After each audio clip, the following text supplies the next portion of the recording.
जर तुमचं पोट मोठं असेल, बस्ट एरिया मोठा असेल, तर कशा प्रकारच्या कुर्तीज वापरायची ह्याची एक सिरीज चालू आहे. आजचा हा तिसरा पार्ट आहे. बाकीचे 2सुद्धा बघून घ्या.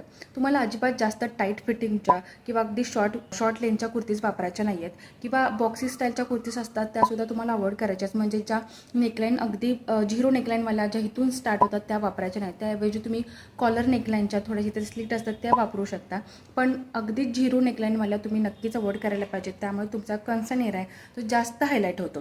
आणि त्याबरोबर अतिशय बॉडीला घट्ट चिटकून बसणारं जे फॅब्रिक्स असतात ते तुम्हाला अवॉइड करायचं आहे. त्याऐवजी तुम्ही फ्लोवी फॅब्रिक्स वापरू शकता.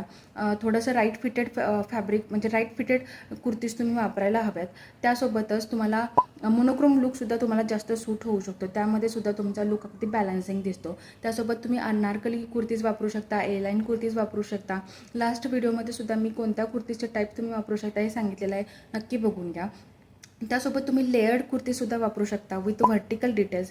ज्या कुर्तीजला व्हर्टिकल डिटेलिंग आहे ते तुम्ही नक्कीच प्रेफरन्स द्यायला हवा.